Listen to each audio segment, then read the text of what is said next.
Oh, I got the insurance. It's all set. I got the certificate of insurance today. I sent it to the venue. They said... What are we insuring ourselves against? Like if our audience bursts into flames? Like I don't even understand. That's basically it, yeah. Like any kind of... Like every event requires this kind of thing. Like the venue requires you to have a certain degree of liability insurance. That way... I understand. I'm just wondering, like mechanically, is it like if it's something that you bring, like we put our laptop on the table and it sets the theater on fire? The exclusions are actually kind of entertaining. Here, let me see if I can dig one up here. It's probably like injury from spacecraft is excluded. Well, no, there's like things we aren't allowed to do. So here, I'll let you know. No open flames on stage.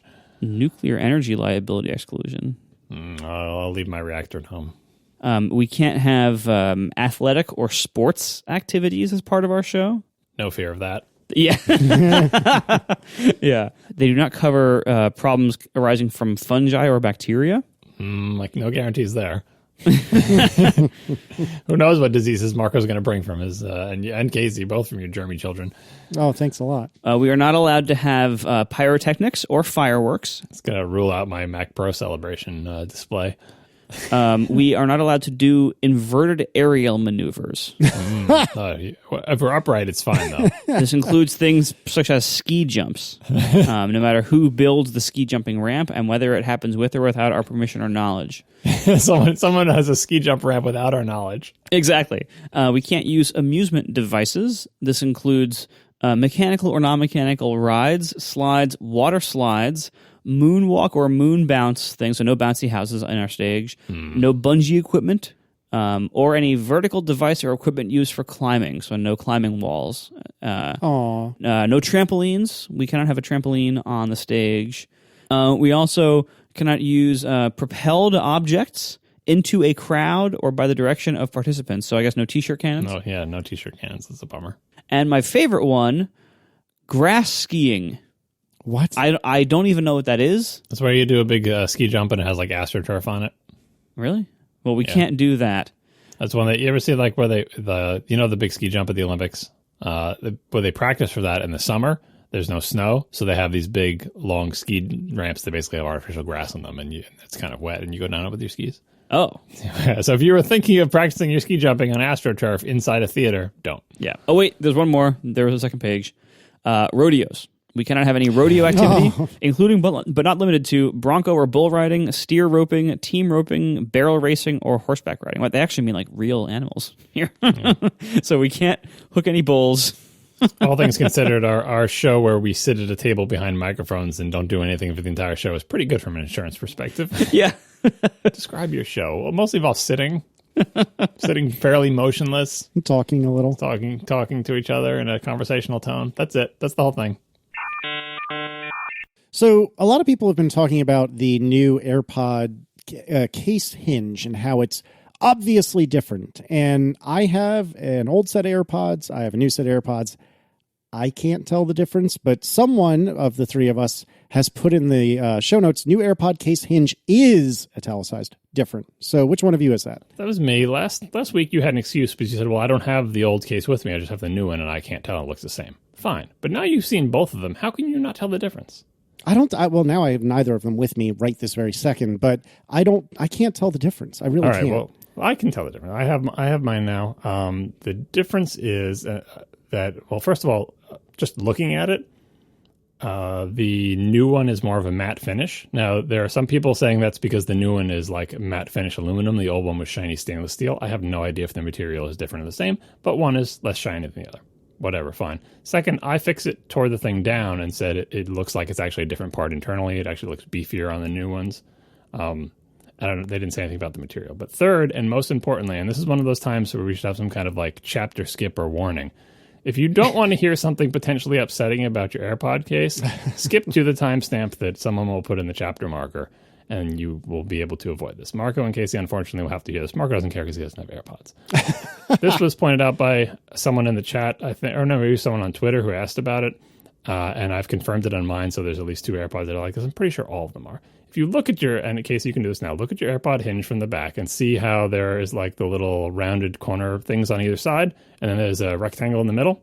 I mean, I don't have mine nearby, but I am envisioning that in my mind. Yes, I do. All right, you see the rectangle in the middle there? Yeah. All right, it's like 2 vertical lines. There's the left edge of the rectangle, the right edge of the rectangle. of the rectangle. One of those lines is probably thicker or darker than the other. Do you see that? I see what you're talking about, but I don't see any difference. Now, here's the thing. The reason one line is probably darker than the other is because the new hinge... Oh, yeah, wait, you're right. The new hinge has slightly more play in that little rectangle. And you can see that by pressing the hinge sideways until it clicks. Back and forth. Hear that? Oh, yeah. They all do that. It moves a tiny, tiny bit, and it makes a clicking noise. And when you push it from side to side, you can see the gap get really skinny on one side and big on the other, and push it back the other way. Now it's skinny on that side and big on the other. The old top did move a tiny bit, but it didn't make this satisfying and or annoying clicking sound. Wait, I have the old one. It's right here. It's a small sound. I would not suggest that you do this to your AirPods because it's probably not good for the hinge. Some people may be annoyed knowing that this little bit of play exists. Some people may be exhilarated by the idea of having a little fidget buddy. I'm kind of sad that I know it exists because now I find myself clicking it sometimes. But anyway, just so you know, the new AirPods have more play in the hinge, and it's a little bit weird and clicky. Wait, hold on. I have dispatched a assistant to bring me AirPods. Thank you, Aaron. I love you. All right, so I'm looking at now I got to turn lights on. This is very important work. Yeah, this is good. This is good podcast material right here. Okay, I do see that one is darker. The one of the yep. Okay. Now press it sideways, and now watch the other one got darker. Yes, I see what you're talking about. Now let me look at the old ones. I love you can tell it's like we're not actually talking about AirPower or anything like all the news that actually happened that people want us to talk about. Like, we'll get to it. Yeah, I would say that the twisting motion is equivalent between the two, but yes, there's more lateral movement. Yeah, this is just purely side to side. There's no twisting. There's no pressing down. It is pressing totally to the left and totally to the right. Now let me see. Do I feel different clickiness though when I flip them closed? Not really. Hey, I don't know anything about the opening and closing. That felt the same to me. It's just merely in the closed state there is slightly more play. Yeah, I guess. Yeah, I guess that's fair. I can't say I would have noticed that previously. And yeah, I do see what you're saying about the matte on the hinge. It is more matte. Yep, and it might be aluminum instead of stainless steel. I can't tell. Yeah, because the old ones, they look like a very shiny material. Mm-hmm. I'm terrible with materials, but this new one looks like the outside of a MacBook.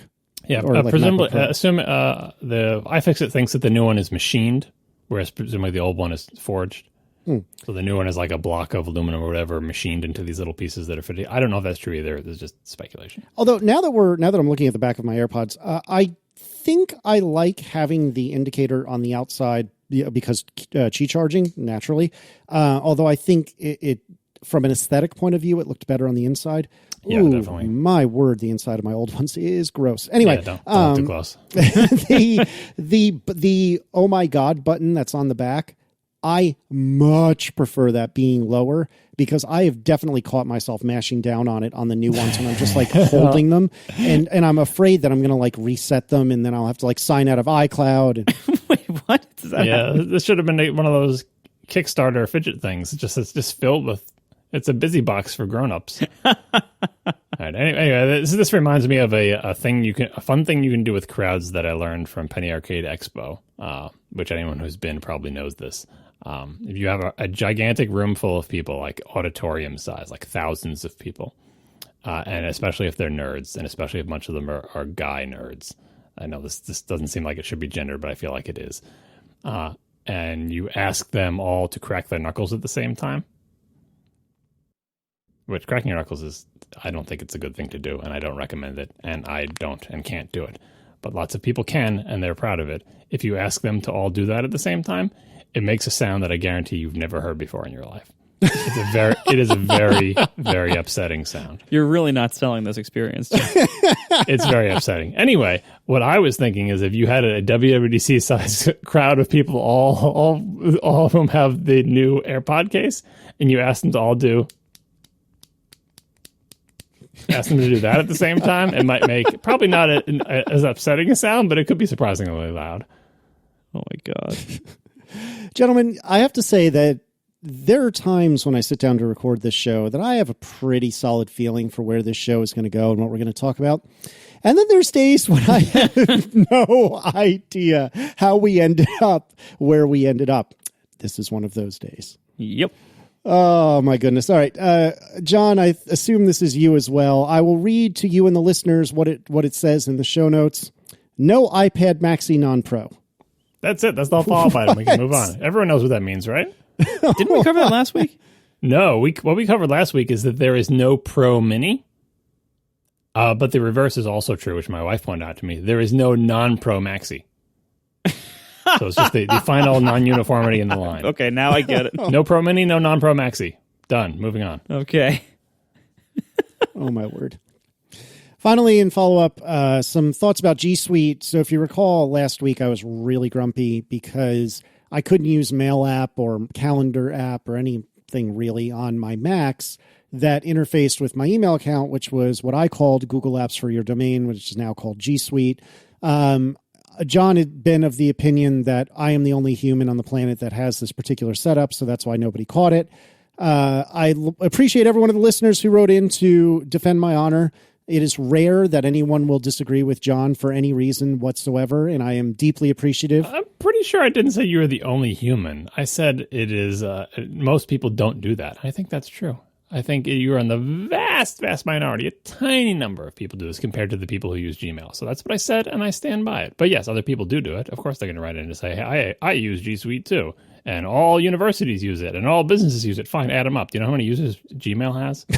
Guess. A lot, I'm sure. And I take your point. Is it more than 100,000? Yes. Is it more than 1 million? Yes. How many people use G Suite? How many students are there in the United States? How many business people are there? Yeah, that's a good interview question at Google. How many students are there in the United States? Assume every university in the United States uses G Suite. How many students are there? Oh, I don't have the faintest idea. There's over 1 billion Gmail users. Most people do not use G Suite or Google for their domains. My point stands. Mm-hmm. Ladies and gentlemen, if you've ever wondered how you could be so lucky as to be on a podcast with John Syracuse, ask yourself, is that being lucky? Is it really? Anyway, I'm saying, yes, lots of other people do it, but my point was not that nobody did or that you were the only one. It's just that it's rare, and that's how it could have got through QA, because I'm sure they tested with Gmail, but they probably didn't test with G Suite because it's so relatively rare. Not that there's only 10 people, but that percentage-wise, it's like 1% or 5%. So they test the 95% case because that's how testing works. Well, and even though I was expecting, well, I shouldn't say I was expecting, I was hoping for a mea culpa from John. I'm not surprised I didn't get one, but I owe Apple an apology because somebody wrote in to say that, maybe it's actually a Google problem. And there's a link from Mac Observer where they kind of go through this and say, Google's been twiddling with things behind the scenes. It was probably Google's fault after all. It just turns out that it was really poor timing. I'd also like to call out Martin Steiger, who pointed out to me, it was he that pointed out to me that you could actually use Charles, which if you're an iOS developer that does anything with the internet, which pretty much every iOS developer does. Charles is a proxy that lets you deliberately do, among other things, man-in-the-middle attacks. And there was a workaround that I successfully used by deliberately man-in-the-middling the request to Google for auth and stuff. And it turns out Google just wasn't giving Apple the stuff that Apple expected back. So that could have been Google's fault. It sounds like it was. It could have been Apple's fault, which is what I assumed. Sounds like it wasn't. But anyway, you could man in the middle of this thing and kind of rewrite the response and convince Apple to do what you want to do, which is what I did. And that was great. But it turns out Google also fixed it as well. I'm picturing a man in the middle as the guy who enters your Twitter conversation, when you're talking to your friend on Twitter and some guy comes in and starts complaining about something that you said that they were just butting in. That to me is a man in the middle attack. I'm every time you say that, I'm just picturing some guy being actually that's wrong. You gotta, you misspelled this and this is insensitive. And it's oh my God, just go away. Today I posted a really stupid joke that was regarding white space and Swift.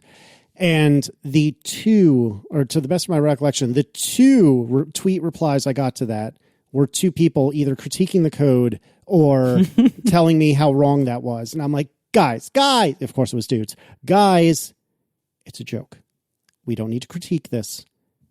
It's a joke. I mean, do you honestly think Swift programmers would have a sense of humor? That's unfair. Unfair to Swift programmers. There's plenty of Swift programmers with sensitive humor. I mean, you don't think the language imparts on them any kind of particular attitudes? No, it's the reverse. You're reversing cause and effect. That people with that attitude tend to like Swift. It doesn't turn them that way. Speaking of third-party services that are having trouble integrating with Apple, but then they end up fixing something on their end and Apple stuff starts working again. This week, briefly, the dashboard weather widget stopped working because the Yahoo weather thing that it uses behind the scenes moved or something. But Yahoo fixed it, and so now it's back. So I had a brief moment where I had to download an alternate weather widget into Dashboard, which, yes, still exists. But that time is over, and so we're back. I am happy that your long national nightmare is over. Well, it's just like the G Suite stuff. Your email wasn't working for a little while, and then Google fixed it, and now it's back, and everyone's happy. But the difference is we all agree that there are 2 humans that use Dashboard. And there are more than 2 humans that use G Suite. I made in my tweet because I knew I'd get the reply guys saying, you're still using Dashboard. That thing exists. I did the self joke in the same tweet in line, not in a second tweet, to saying, yes, I'm the one who. Yes, I still use Dashboard, and yes, I'm the one. Right. And still, I couldn't stop it. Oh, yeah. Still, people. I got the reverse. I got the double turns out. I got the actually. I use Dashboard, and I know a lot of people who use it. And it's just like, oh my god! And I still got the people saying, "Wait, Dashboard still exists," so there's no avoiding it. It's fine. It's all in good fun. I'm just happy to have my weather widget back. We are sponsored this week by Molekule, a complete reinvention of the air purifier. So Molekule, unlike HEPA filters, it can actually destroy indoor air pollutants at a molecular level, completely removing them from the air you breathe. And this is all made possible using PECO nanotechnology. And this can eliminate allergens, mold, bacteria, even viruses, and airborne chemicals. This can allow PECO to destroy pollutants 1,000 times smaller than what HEPA filters can capture. And this can make a meaningful impact for asthma and allergy sufferers. So they did a study of 49 allergy sufferers presented at the American College of Asthma, Allergy, and Immunology, and Molekule's technology provided dramatic, statistically significant, sustained symptom reduction within only a week of use. These have transformed lifelong allergy and asthma sufferers' lives. And they have a clean, awesome design with this product too. It looks almost as though Apple made an air purifier. It's like this wonderful, it's like the tall sleek metal cylinder. The top of it's nice, like a clean white design, a little control panel on top, and they have an app to control it and everything. It's really, really nice. It's a nice object to have around in your home. It doesn't look like a piece of medical equipment. And this can be super important. Right now it's springtime as we record this. I just move mine from the living room to the bedroom to really amp up the effectiveness of it, because I know it's going to be nice to have that in the springtime to reduce some of the allergens blowing around. And this is also all backed by third-party tests and verification. The EPA even funded the development of this technology. So see for yourself. For $75 off your first order, visit molekule.com, and they spell it kind of like the word, but with a K instead of a C. So molekule.com. And at checkout, enter code ATP. So once again, molekulewithak.com, code ATP for $75 off your first order. Thank you so much to Molekule for sponsoring our show. So, speaking of AirPower and speaking of my sweet new Qi AirPods, I would love to put them on my AirPower map, but I'll never be able to because it's canceled. That makes me kind of excited. You know why, Casey? And I guess this is for Marco, too. Why is that? All 3 of us have what is potentially a collector's item, an official Apple piece of hardware that on the outside of the box references a canceled product. I don't have one. Oh, I already threw that away. You threw away the box? You're a monster. I thought, Marco, you said you had the AirPods. I have the old AirPods. I thought you had the new one. Why would I get the new ones? Oh, anyway, Casey and I had that box, and Casey I have it. I'm just kidding. I'm kidding. I do have it. Yeah, I mean, it's not that rare because they sold 500,000 of these things in the first 24 hours or whatever. But most people are going to throw out that box, but not me. That's why I've still got my Apology Mouse box. It says Macworld New York 2001 on the side. It contains a basically mint condition Apology Mouse. So we did get some interesting feedback with regard to AirPower. Now, the person who sent this in conceded that this was like my friend's uncle, cousins, brothers, sisters, uncles, aunts, former roommate said, but it was interesting nevertheless. And of course, I'm also exaggerating a bit, but this anonymous person wrote that Apple acquired Power by Proxy, which was a New Zealand-based wireless charging company that designed wireless chargers for industrial applications. Note that the deal was finalized in October of 2017, about a month after the AirPower announcement. Power by Proxy, or PBP, had been approached by Apple to create a prototype wireless charger in a bid for a buyout. They delivered an impressive product that Apple was happy with and triggered the announcement of AirPower and the acquisition. Can we pause there for a second? Yes, absolutely. To just take this in. Company wanted to be bought out by Apple, said we have this cool thing, you should acquire us or whatever. So they showed them a cool product. And then based on that and based on Apple's intent to purchase, Apple announced AirPower, right? And so they hadn't even acquired the company that they thought was basically going to give them AirPower, but they hadn't finalized the acquisition, but they announced the product based on a demo that a product who wanted to be bought by Apple showed them. So if you're thinking, well, they announced AirPower, but maybe it wasn't quite done yet, they announced it before they'd even bought the company that was supposedly bringing in AirPower, if this is to be believed, based on a demo of a thing that they showed them, which is kind of mind-boggling because we were just assuming like, well, AirPower, like they thought it was almost ready and it would be ready in time or whatever, and the team wasn't working on it. Those weren't even Apple employees at the time of the announcement. It was a whole other company. It boggles my mind if this is true. Yeah, and we don't know if this is true. We don't know, but I agree with you. That is something else. So this anonymous person continues, what Apple either failed to realize or had ignored was that the prototype was not anywhere near production ready. You don't say. It was big, expensive, and somewhat unreliable. PBP was not really a consumer product company and hadn't designed something ready to be rushed into production. Complicating this, PBP was also responsible for designing the wireless charging hardware of the iPad Pro and the Apple Pencil 2.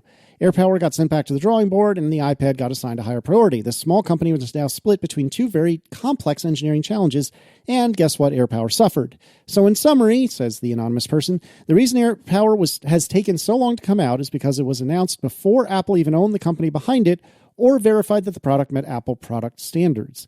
In the time since the announcement, the product was effectively restarted from scratch, and that's why it's taken so long to come out, and Apple's been so quiet about it. This email was before they canceled it, by the way. It was just saying, like, what's the deal? Why did it take so long? What about the restarts or whatever? And I feel like the essential additional piece of information, which we probably could have found just by looking at Wikipedia or news stories, because everyone knew Power by Proxy and the acquisition, but I just had never seen the timelines laid out like this. That, like, if you've ever been in a company that's trying to be acquired by another company, you know what that company will do to make itself seem attractive. So I bet Power by Proxy was putting its best foot forward when it came to this awesome new charging mat where you could put your device anywhere and it would charge it. And like, it's going to make itself seem awesome. And to be fair to Power by Proxy, the fact that Apple acquired them and gave them the Pencil 2 and the iPad Pro charging, both of which seem to be great. It's not like they didn't know what they were doing. It seems like a good acquisition if they were assigned those two things.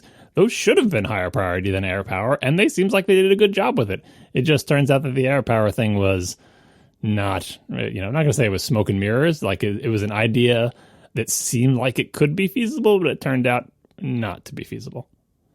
Yeah, and this, I mean, again, like, we have no idea if this is true or not, but it's very plausible given what we do know is true, like given, the things that happened publicly and, looking at this company and stuff like that. So I'm inclined to believe that this is probably either true or close. Maybe it's the gist of it.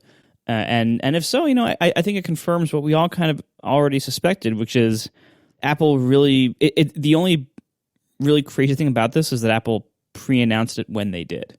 Like, with apparently no need to do so. Because, in reality, we are all talking about this product way more over the past year, and especially over the past week, than we would have if they would have just released it. Like, if this was a real shipped product, we would have probably talked about it for maybe 15 minutes on one episode of a show and been done with it.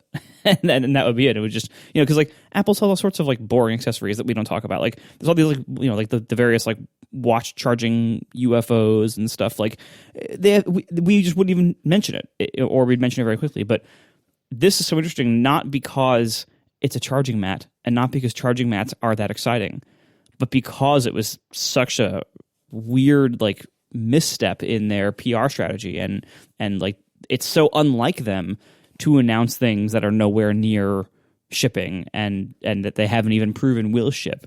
I mean, and we can make jokes about how they just announced like 5 services and none of which are really out yet. But usually like, when it comes to hardware, they almost never announce things that far ahead.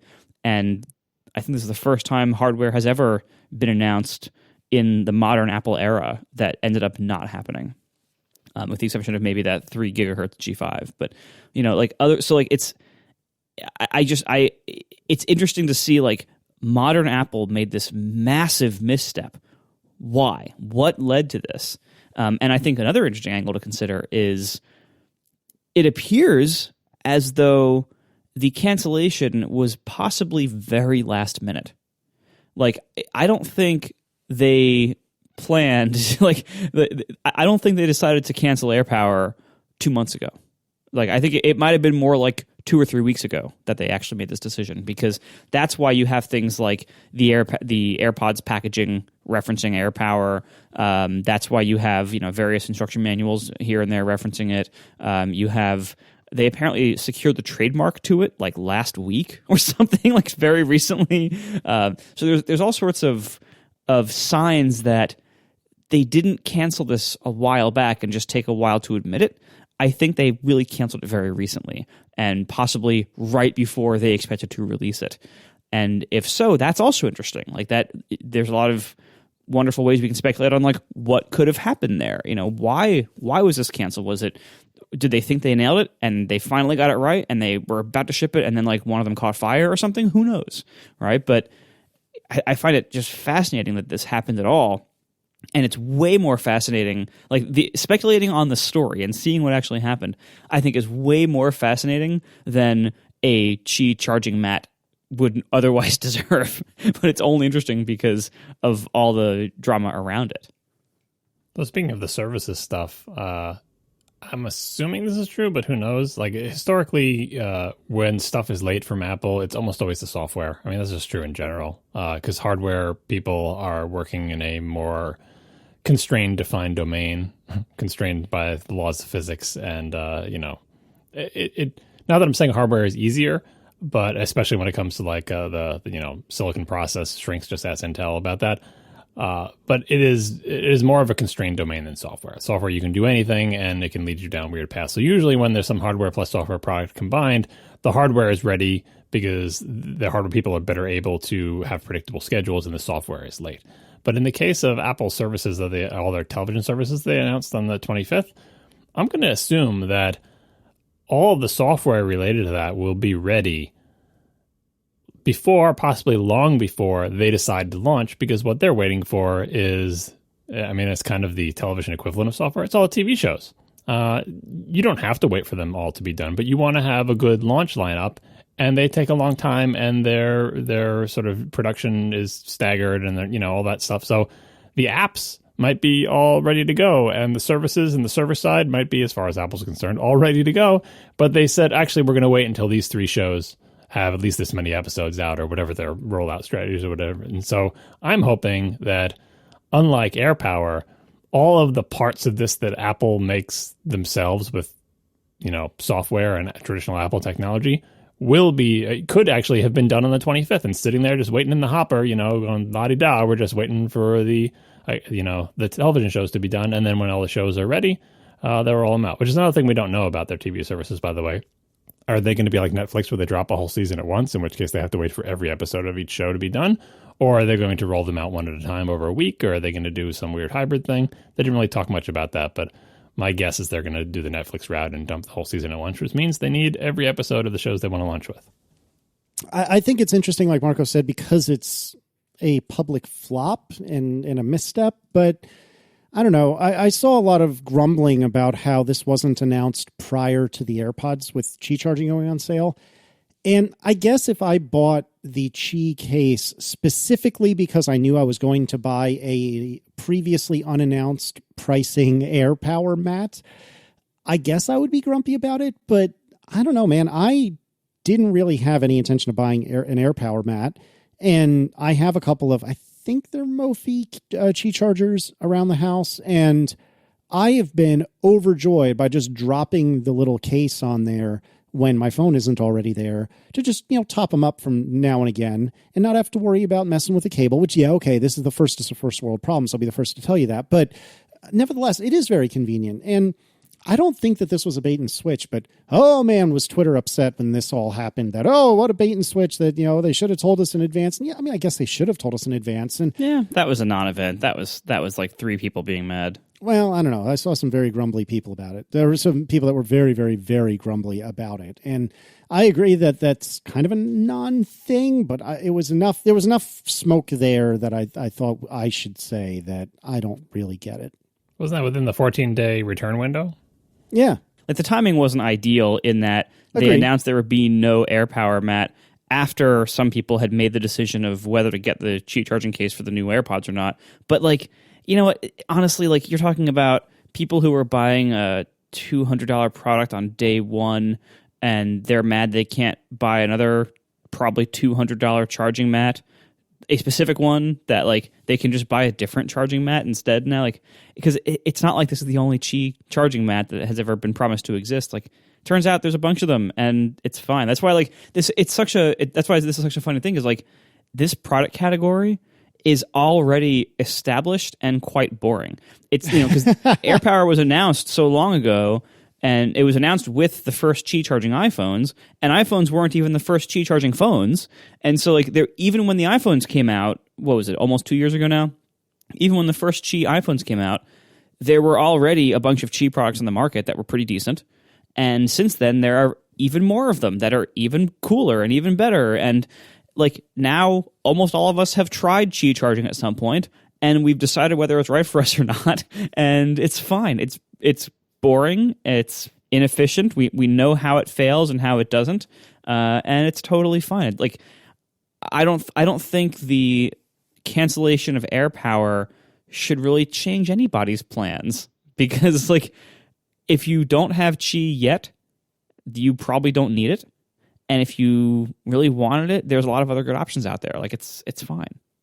One thing before we leave the topic of AirPower, the promise of the AirPower mat, while not groundbreaking or whatever, it does highlight, I feel like, a next reasonable step in the wireless charging mat thing, which is it would be nice if you could have a mat where you could put the thing anywhere, because that opens the door to sort of larger mats without predefined spots for things that you really can just, a family can just chuck all their devices onto, right? If that worked, that would be an improvement to the ecosystem of wireless charging mats. Couldn't get it to work with this particular approach of overlapping rings and yada yada. See Apple's patent. That's a shame. But I think that is a design goal worth pursuing for whatever the next standard is for wireless charging. So I hope Apple doesn't give up on this entirely. And I think also the market is open for Apple to release boring Qi chargers, because why shouldn't Apple make some more money with nice accessories that match their devices and all that other stuff?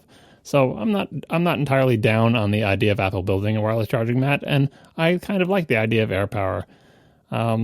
If I didn't really like the shape, and I felt like I probably wouldn't have bought one no matter what. But I hope somebody somewhere continues to pursue this, because it seems like a good idea. Oh, and if anyone wants an alternative, this is an unrequested spot for our friends at Studio Neat, and they are our friends, but I have the non-Qi version of their material dock, and it is lovely and wonderful. And at some point, I will upgrade to the Qi version of their material dock. And so you can get just the Qi charger. You can get a Qi charger and a slot for your Apple Watch. And you can have a Qi charger slot for the Apple Watch and a slot for your AirPods. They're very, very nice. And the two guys that run Studio Neat are friends of ours, and they're good guys. So I definitely recommend the material dock if you're looking for something equivalent. And finally, if you bought AirPods with a wireless charging case and you regret it because now there's no AirPower, I bet you probably have pretty good resale value on those AirPods right now. Seems to be a pretty popular product. People kind of like them. I bet you could sell it at cost even if you're outside the 14-day window, because you burned the 14-day window complaining about it on Twitter and forgot to actually return them. We are sponsored this week by Fracture. Visit fractureme.com/ATP for a special discount on your first order. Fracture prints your photos in beautiful, vivid color directly onto glass. And, almost everyone takes and shares photos. We take more photos now than we've ever taken before, but fewer than ever of them seem to be actually printed and put on display for people to enjoy. Fracture lets you focus on the moments that mean the most in your life, not by letting them scroll off your social feed after a day, but by turning your favorite digital memories into meaningful photo decor. That's what Fracture prints can do for you. They are made by printing directly onto glass, and it's a wonderful look. This goes with any decor. It looks sleek and modern. The prints go edge to edge, so it's just a really nice, clean look. You don't put a frame around it or anything. It is its own object, It's just wonderful.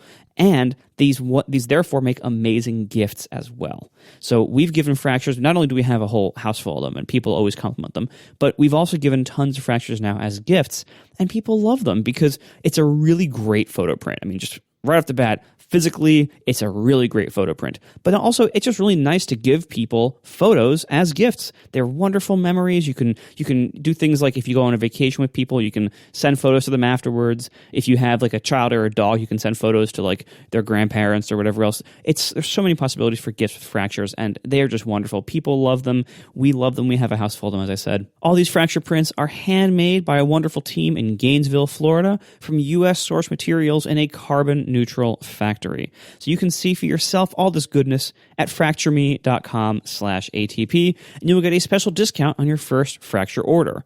And they will ask you after checkout where you heard about them. Don't forget to pick ATP in that dropdown. Simple one-question survey. Don't forget to pick ATP. So once again, fractureme.com/ATP for a special discount on your first fracture order. And don't forget to tell them that you came from here. Thank you so much to Fracture for sponsoring our show. All right, John, tell me what Google Stadia is all about.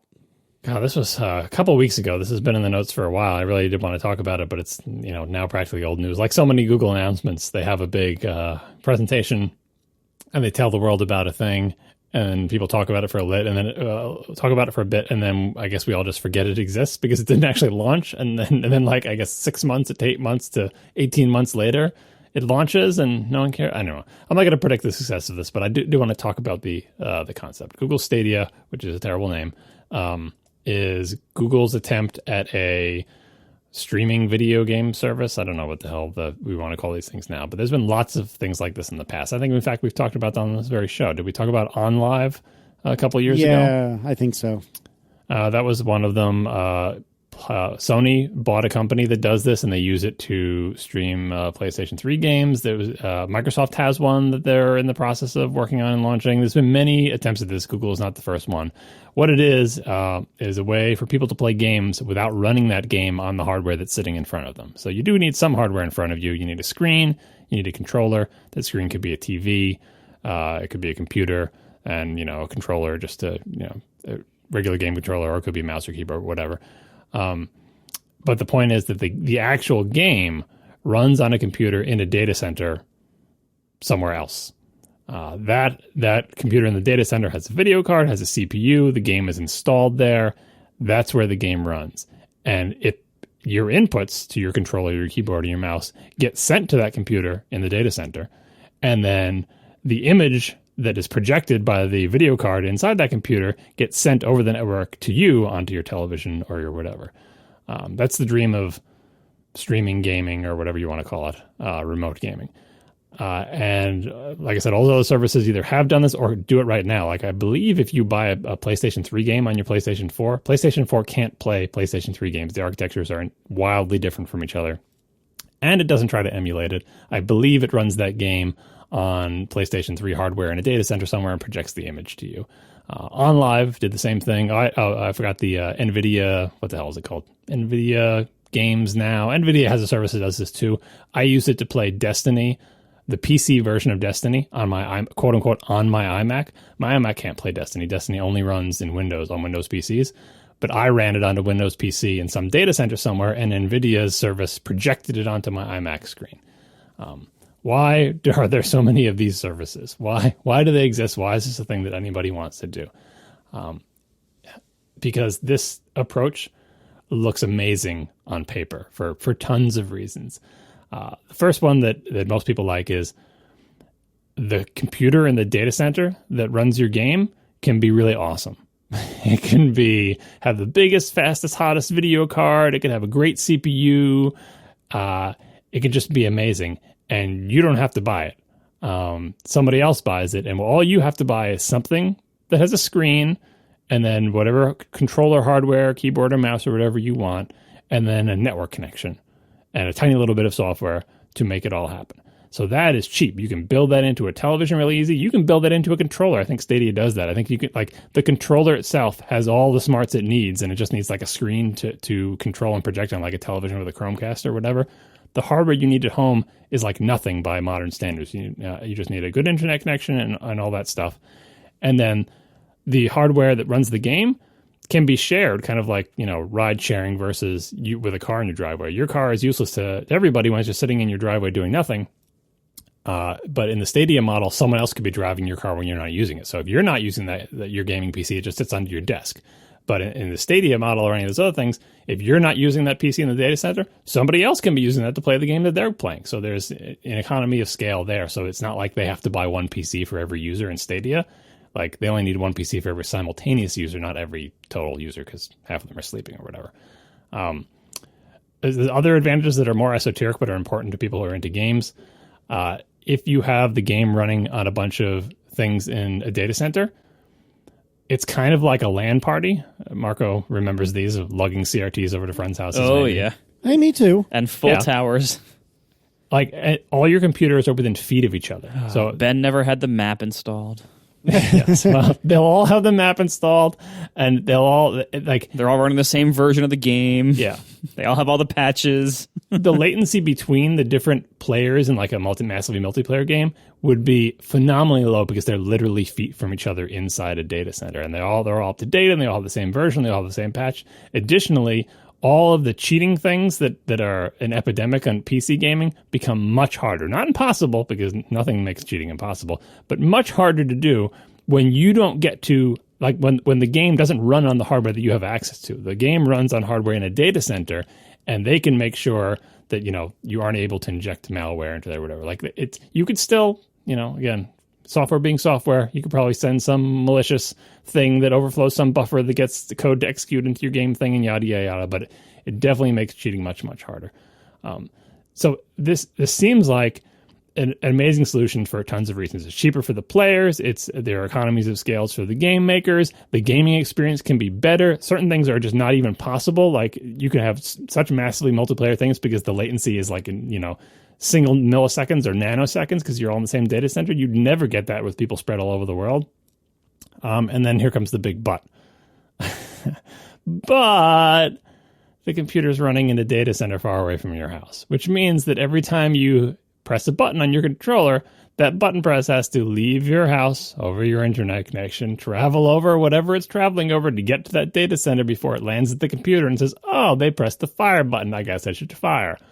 And then when you do fire and the little blast comes out of your gun and that image gets rendered, that image has to go back over that long wire, find its way back to your house and onto your screen. And that can introduce tremendous lag. And to combat lag, you can reduce quality, and now things don't look as good. And that's why historically, all of these services that I've described have not been particularly successful. The ones that play older games, it's like, well, I wouldn't be able to play that game at all, and it's an older game, and it always looked bad, and people are willing to accept compromises, and whatever. But the benefits are so big, like the monetary benefits, the sort of the potential for market share are so big, because if you told people, hey, you can play PS4 games and just buy this $10 piece of hardware, everyone would have, quote unquote, have a PS4 if it cost $10, or way more people would have a PS4 if it cost $10 instead of $400, right? Big benefits.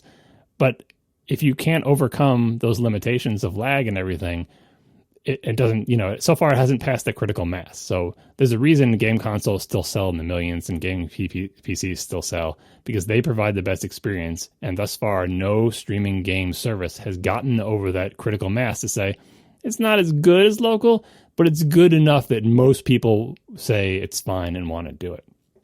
Now, I'm kind of fascinated by Stadia because Google, not that they are, uniquely positioned to do this well, but they are well positioned to do this well. Google is really good at server-side services, so I have no doubt that the stuff where they run all your games in their data centers will be good.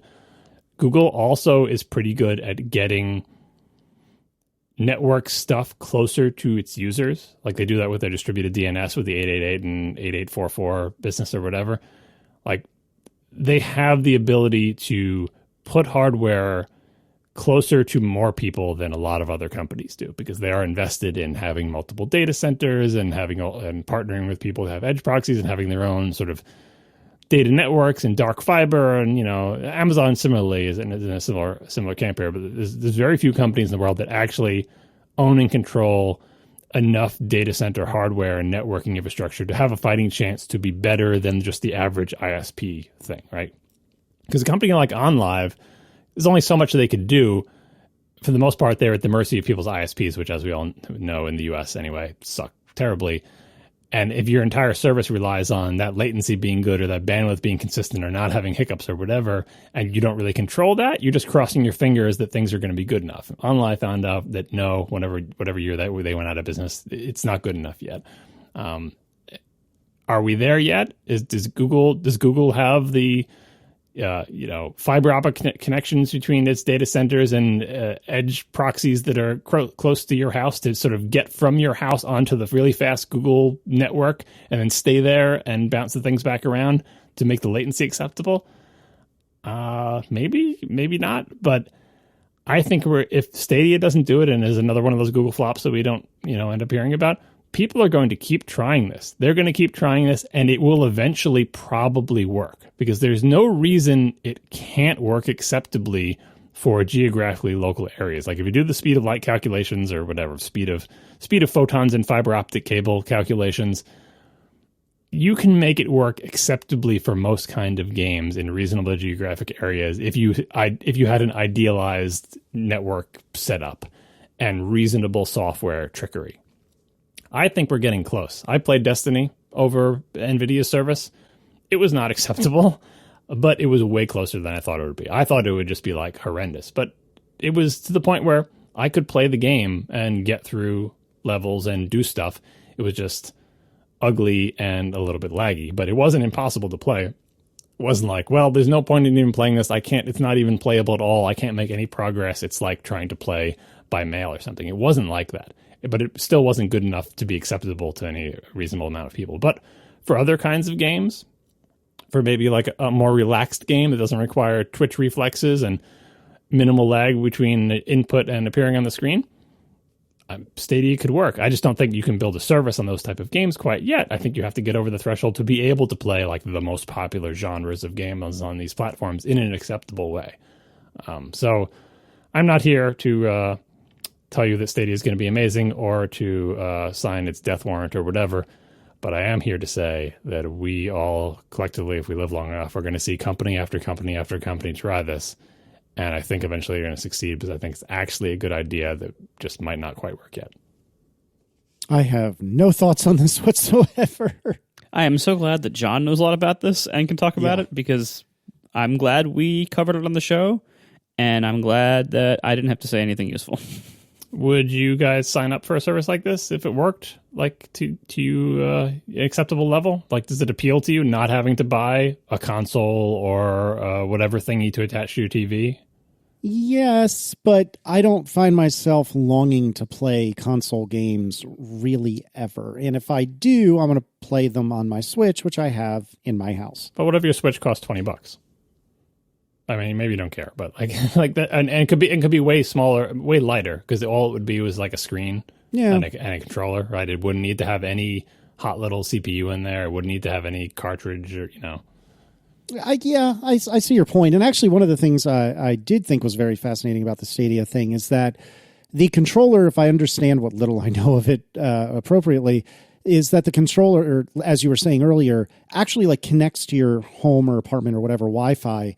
And you may not need anything but like the controller itself, and I would presume a Chromecast hooked up to a TV, which you were kind of dancing around earlier. But it is bananas to me that you wouldn't need like the controller connected via Bluetooth to something, that's something connected to the internet. You know what I mean? It's the internet is connected directly to the controller, which is just bananas. I mean, if you had told, what was it, late middle school, early high school, me using Kali to find other people to play Quake with online or whatever it was, or Descent online, and you told me, oh, you're not going to even need a computer for this. Your controller will hook up to the internet, and then you'll have just a magical puck on the back of your TV that does the rest.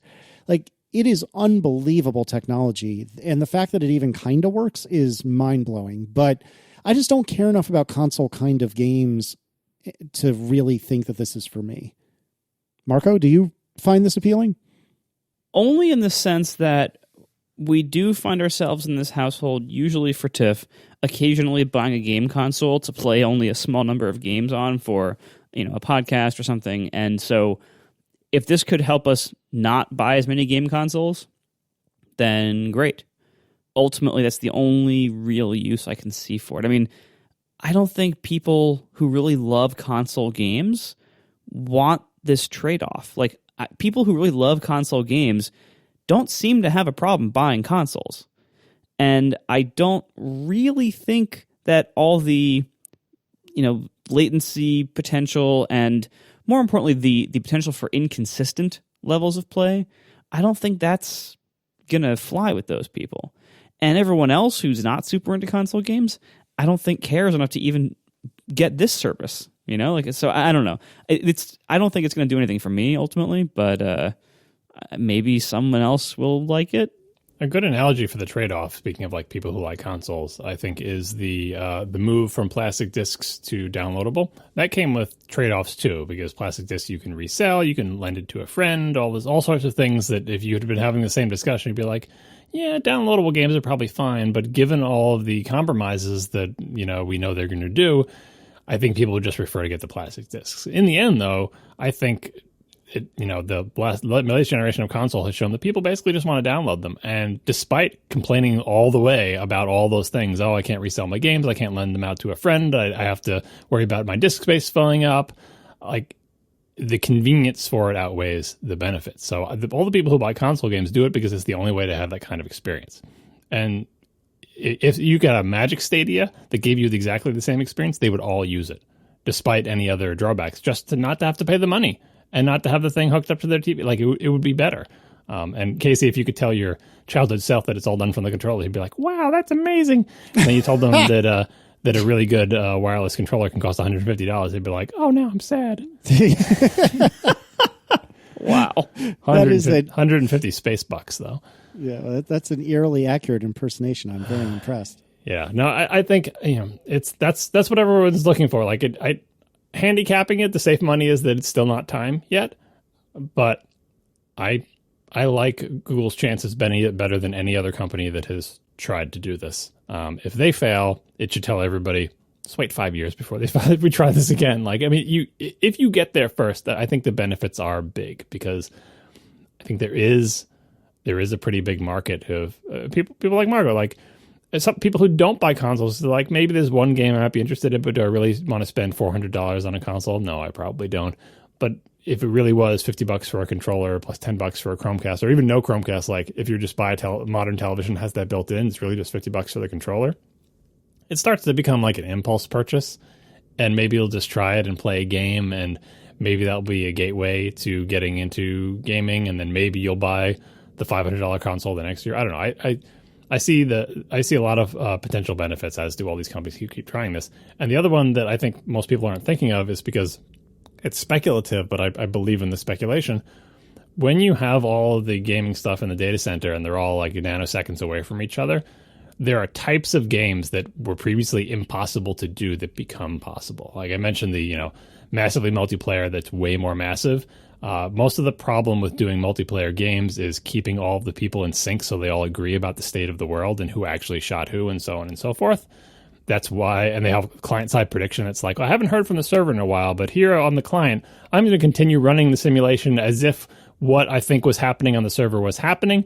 And if the server tells me I'm wrong later, I will back that out. Like, client-side prediction started in the Quake days, and like it's a staple of modern, multiplayer computing. If it didn't exist, everybody's experience would be horrendous, right? But that means there's a limitation of, like, you can't have 10,000 users all in the same instance running around, because there's no way that they would be able to keep up with what's going on with all the other players at the same time with a reasonable frame rate. Put that all in the data center, new kinds of games become possible. Games that no one has ever played before, because back when we were having LAN parties, multiplayer at all was an amazing thing, and there were no 10,000 players in the same instance type of game, because you couldn't fit 10,000 PCs into your friend's den, right? Or wherever the hell you were setting stuff up. So there is a potential combination of someone gets a service right enough, and also they have a killer app that includes a genre, a game that has never been possible before. And that would be, the sort of the perfect storm that would make a lot of money for whoever gets there first. It could be an established player like Sony or Microsoft. It could be a new player like Google. Probably won't be Apple, because, come on. But I'm actually looking forward to that sometime in my life because I see the benefits and I believe in it and I understand how all these companies can get invested in. Hey, that company that did it and got bought by Sony, they basically had a successful business on it. They built this product and got bought out by a big company and probably made lots of money. And Sony has a value add to their platform. They didn't have a backward compatibility strategy for PS4, but they wanted to be able to continue to sell people PS3 games because there's some good ones. And they bought that company and found a way to do it. And people mostly just, I'm assuming I'm right here because I've never actually done this myself because I have an actual PS3, so I've never played them in emulation. But assuming I'm right, there is a success story of moderate proportions for a company that did this. So good luck to Google. We are sponsored this week by Away. For $20 off a suitcase, visit awaytravel.com/ATP and use promo code ATP during checkout. Away makes really awesome suitcases. So they consider all types of travelers. They did all kinds of research and they came up with really smart designs. They have their wonderful carry-on that now comes in 2 sizes. And this is famous because it has an optional ejectable battery. So anything that you want to charge up while you're waiting at the airport or while you're traveling, you can, you're sitting at the gate a long time. You don't want to have to find those like 2 outlets that are in the entire airport that are already overcrowded. You can just plug your phone into your suitcase's battery and charge it up right there as you wait. And if you have to gate check your bag, you can pop the battery right out. It's fully TSA compliant. It's ejectable and you can carry it on with you if you need to. And there's a ton of other features too about these suitcases that are just really thoughtfully designed. So on the outside, you have 4 wheels that spin full 360 degrees. So you can maneuver it super easily, you can turn it, you can twist it, it's totally fine. There's a TSA-approved combination lock on the outside as well. And on the inside, you have a wonderful compression system so you can pack more, and a removable, washable laundry bag to keep your dirty clothes separate as you travel. And then you get home, you can pop it in the washing machine. Super easy. They're made from German polycarbonate, which is very durable and lightweight, and they also now offer anodized aluminum.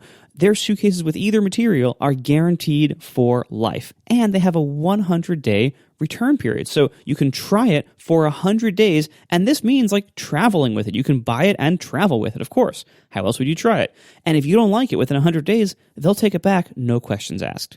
So see for yourself for $20 off a suitcase. Visit awaytravel.com/ATP and use promo code ATP during checkout. That's awaytravel.com/ATP, promo code ATP for $20 off a suitcase. Thank you so much to Away for sponsoring our show because this season, everyone wants to get away. Stephen Kim writes, hey, do you have any tips on booking a Disney World vacation? So this is one of those things that everyone has their own secret sauce in order to plan the perfect Disney World vacation. I, too, have my own secret sauce, which I will share with you. But this is just the way I like to do it. This will not work for everyone and probably won't work for the rough draft of Disney World that some people on the West Coast call Disneyland. So if you're going to the one true Disney experience, which is Disney World, then you probably want to consider a couple things. First of all, you almost certainly want to stay somewhere on site, which is almost certainly going to be a whole pile more money. But if you stay on site, then you have the advantage of going to what Disney calls extra magic hours, which means if you stay on site, they let you go into certain parks early and they let you stay in certain parks late, which is very cool.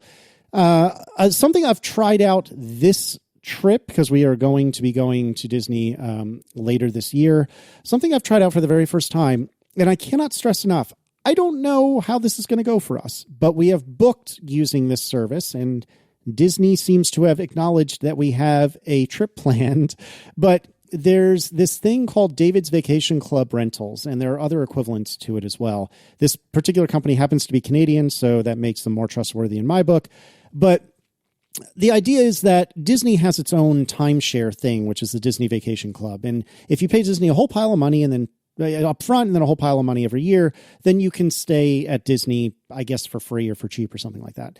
And I don't really understand how or why, but I guess maybe it's use it or lose it or something like that. But occasionally you'll be a Disney Vacation Club, quote unquote, owner, and you'll want to not use your points or what have you, your reservation for 1 year.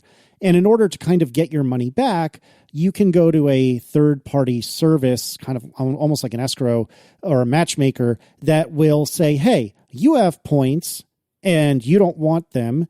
Casey wants to stay somewhere, but he doesn't belong and doesn't have any points. Let's meet in the middle, and I'll take a little cut from each of you. And that's what we've done. So we booked something using David's Vacation Club Rentals. We have paid about half of what it would cost to go directly to Disney to book the room that we've booked. So in that sense, we're doing great. But if we get to Disney World and they say, oh, we have no idea who you are or why you're here, then that's going to change real quick. So hopefully it works out. Think happy thoughts. The other thing I would say is that if you stay on site, you can use Disney's Magical Express, which is their fancy term for you put a special tag on your luggage when you leave your home airport.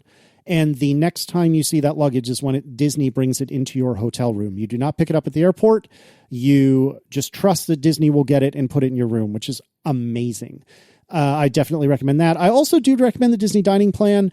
It is not the most cost-effective thing in the world. When Aaron and I went last, we computed the equivalency, and it's the dining plan that we got, which is the middle-of-the-road standard dining plan. We would have paid maybe a hint less if we just a la carted everything. But for us, I like the idea of not having to nickel and dime ourselves. Do I really, really, really want that appetizer, or is it not worth the $5? And so the idea of the dining plan is you just pay for everything up front and not have to worry about it. That is and the other thing I would say, sorry, this is the final thought. The way I like to plan each and every day is that I will decide where I want to have dinner and what restaurant in what Disney park that will be, and I will work backwards from there. So as an example, I really love the 50s Primetime Cafe, which is in what I call MGM. I think it's actually called Hollywood Studios. Maybe on Tuesday, I'm going to Hollywood Studios. I should say on Tuesday, I'm going to eat at the 50s Primetime Cafe. That means I'm going to end my day at Hollywood Studios. So I will plan that afternoon being at Hollywood Studios. And typically I would do somewhere else in the morning, a different park in the morning, go back, maybe do a little siesta in the middle of the day for me and the kids, and then go to Hollywood Studios in the evening. So that's many words to say. I like to start from dinner and work my way back, and that kind of works out well for me. And then obviously use FastPass and FastPass Plus wherever possible to pre-book things. It's a lot, and I haven't been in a few years, but we're going this year, and I'm really excited because I'm of the opinion that Disney World is kind of like the geographic equivalent of Christmas, where it is possible to be in a bad mood at Christmas, but you got to try real hard. For me, and I'm expecting that John and or Marco will argue with me momentarily, for me, it is hard for me to be in a bad mood at Disney. If I try hard enough, I can do it, but it's hard. So that's kind of my quick and dirty. Stephen, if you want more tips, then hopefully the listeners will send tweets to you and not me. But that's my 2 cents. John, you are the only one that's been to Disney anytime recently other than me. Any thoughts on that, or was that all Tina that did all the work there? Well, she did most of it, but we also actually did engage with one of those Disney planner people. Like their whole job is to help people plan Disney vacations, which helped a lot. My only tip, I've only been there 3 times in my life and only once as an adult. My only tip is the tip I gave when I came back from the trip that I think worked out well for me, which is, Disney vacations are ridiculously expensive. Oh, yes. And everything costs way more than you think it's going to, especially if you're there with kids, because kids see things and they want a thing at like the gift shop, or they want to do an activity, or there's all sorts of ways that you can imagine going to Disney and finding ways to save money by, not doing the meal plan, not staying on site, not letting your kids have 1,000 souvenirs, so on and so forth. My plan going in, which I think worked out well, was to accept that this was going to be a very expensive vacation, to save money for 10 years before we went, and to say, when I'm there, when I'm on the vacation, don't worry about it. Don't look at the prices on things. Don't bargain with the kids about you can have 1 toy here or 2 toys there. Not to say that it's a free-for-all and they can have everything in the world, but essentially the default answer to everything was yes. Because it's not like you go there all the time, and I didn't want the vacation to be a series of fights between parents and kids about what we should or shouldn't do, and I didn't want the parents to be fretting about, oh, do you want to go to this restaurant? Oh, this is expensive. Whatever. Even just, we went to, we did a bunch of stuff. We did the Kennedy Space Center. We were in there. We did what is the thing that has Harry Potter Land? Universal? Whatever. Yep, that's right. And we did Disney. We did all the things. And I remember the first time this came to a test was when the kids wanted to have butterbeer at Harry Potter Land. And people who haven't been to whatever, I don't know what the hell it's called, but people who haven't been to the Harry Potter thing, Like if you went there without doing this mental prep that I said, and the kid's like, oh, I want to have a butterbeer. You're like, okay, fine, or whatever. And you find out each one is $12. Oh, that's the point where you're really testing. Like, I'm just gonna say yes to everything. I'm not gonna care that it's $12. I'm just gonna say yes, and that I feel like was the right move. This was the most expensive vacation we've ever been on by far. But again, we did actually save money for a long time. We had a vacation fund, and we were just filling it up and filling it up and filling it up. And we did it at the one time when the kids were the right age to still appreciate Disneyland and everything. And it was, I feel like it was a successful vacation. So try that. Yeah, I couldn't agree with that more, that it is unreasonably, just ridiculously expensive, just heinously expensive. And I can totally understand if, whoever you are, if you decide, there's no way it's worth that kind of money. To me, I think it is. I mean, we honeymooned in Disney. I took Erin to Disney for for her 30th birthday. I love Disney. It makes me genuinely very, very happy. If your math is different on that, that's fine. That's totally fine. But what John said, could not agree more. It is going to be twice as expensive as you think it could ever possibly be. Just save and embrace it, which is exactly what we've done. Yeah, because that it might not be worth it to people, and they might not have better ways to spend the money, spend money a different way. But if you're going to do it, it can, you said it's hard to be in a bad mood at Disneyland, but you see families that are all in fights about stuff, or kids are cranky about things, and you see adults who fret about it. If you're the type of adult who's always trying to find if we go at this hour, we can get it cheaper, or I don't want to pay for parking, so I don't want to go here. If you're the type of person who's always trying to find a way to save money, which is fine. It's a good way to live. That's how you save money. Especially if, I just said, if you're the type of person who saves money for literally 10 years for a Disney vacation, you're probably the type of person who doesn't want to pay $12 for that butterbeer. I understand where it's coming from, but I feel like it will make your vacation less enjoyable if you're constantly thinking about that. So you just have to somehow let go of it for a couple of days or however long your vacation is. For that period of time, just let it go. It's like a true vacation sense. Let it go, let it go. Andrew Wade writes, hey, what do you use for posting or sharing photos these days? I feel like we get asked this question weekly because the answer changes weekly. For me, when I'm sharing things privately to a group, it's iCloud, shared iCloud photo libraries. I might have that terminology wrong, but the thing where you can share an album with other people. And that's what we've done. We have an album for the kids that we've shared with family and friends. And that's where we do kind of private sharing. For public sharing, even though Facebook is just a total cesspool of a company, I still do love Instagram and use Instagram. And yes, I understand that's hypocritical, but whatever. Marco, I'm sorry we ignored you on that last question, but what do you use for posting and sharing photos these days? I'm the same. I use Instagram for public sharing and iCloud photo library for private sharing. John. Maybe we haven't changed that much. I saw this question and I thought it was a good idea to check in because it is the eternal problem. I take pictures. I have people who want to see pictures, whether they be family or friends. How do I let them see them? Thus far, my technique has been successful in that I've been able to get an iOS device or a macOS device into the hands of all the relatives who want to see the photos. So I'm able to use Apple's iCloud shared photo stream things, which are mostly terrible. I don't like how they work. I don't like the interface to them. I don't like setting them up. I don't like using the Photos app to deal with them. But it has the advantage that when I post pictures to it, I know all of my relatives will get a notification on their Mac or iOS device that says, hey, new pictures, and they'll just poke at it with their finger or their mouse cursor, and they will be able to see pictures. The reason I keep using it is because it is successful at getting photos in front of the eyeballs of the people I want to see it. And that's all just private. The only real downside is my brother uses the same thing, and he takes away, well, not that he takes more pictures of his kids, but he publishes more pictures of his kids. And I'm not sure if you've encountered this, but the iCloud shared photo album things have a limit in the number of pictures you can have in them. And once you hit that limit, all you can do is delete older photos from it. So he starts a new one of those shared photo things every year. So every year it's the 2019 one, the 2018, it's kind of silly. I wish it was just like a never-ending stream, but it's not. So be aware of that. And for everything else, I don't really share photos in any other capacity. I do have an Instagram, and I post 2 pictures to it a year, 3 pictures to it a year. but that's not really sharing. That's more like a hobby of like, if I find a picture that I feel like is Instagrammable, which is a very difficult to define thing that is totally personal to me, I will do it. But otherwise, I don't really do any public sharing of photos.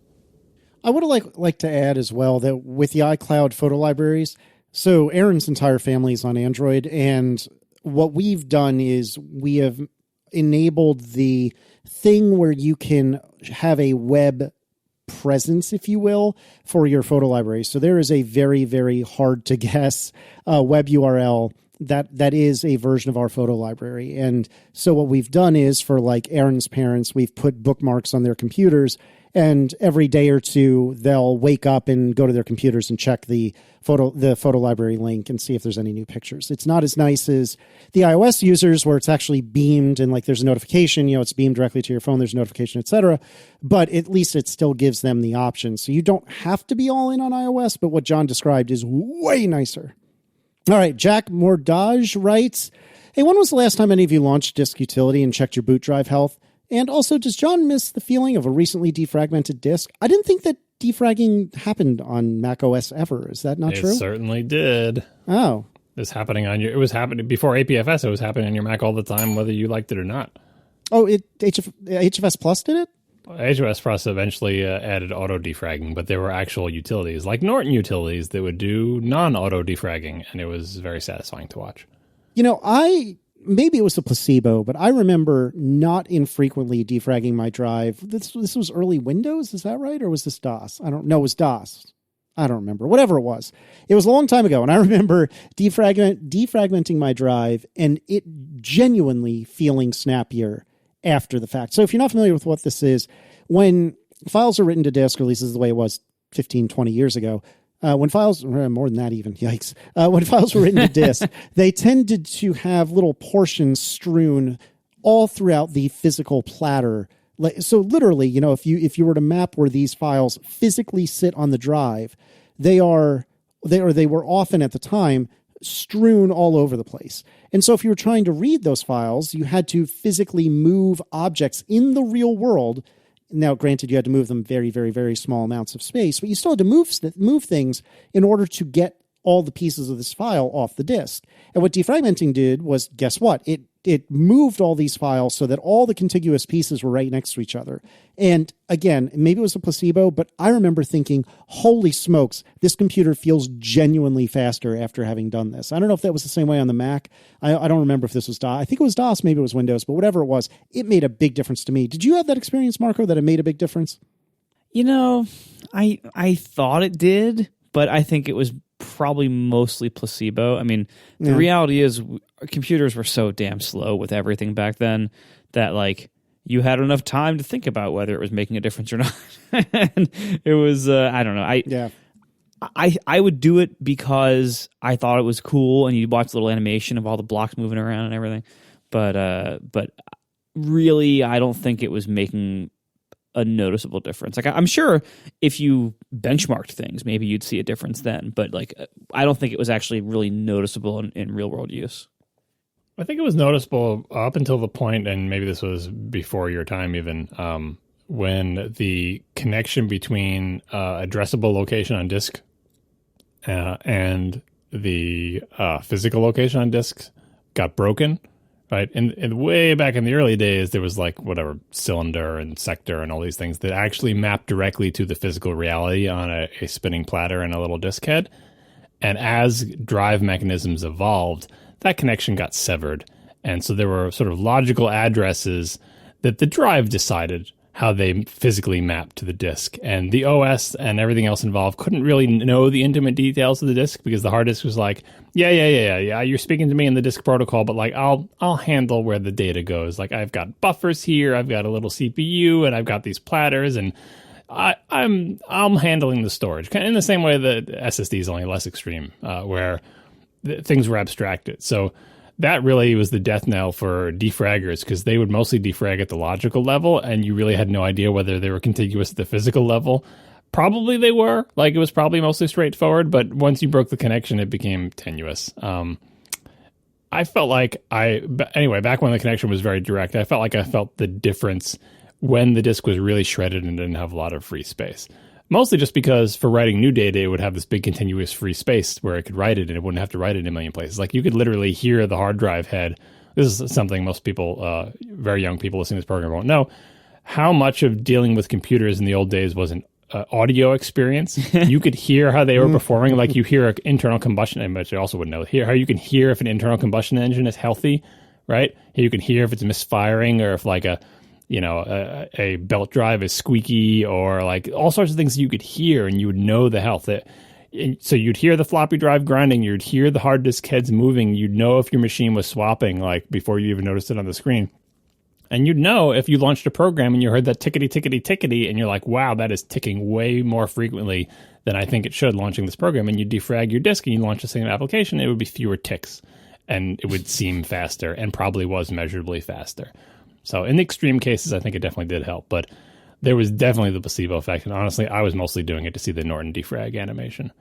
And when they, and it's still a thing that you need to do. Like why they added auto defragging to HFS Plus, which is like nobody runs those utilities except for computer nerds. But if you allow your disk to get massively fragmented, it does eventually impact performance at the extremes where everything is just Swiss cheese and the largest continuous block is like tiny little slivers. So if you write anything anywhere, it's spread all over the disk.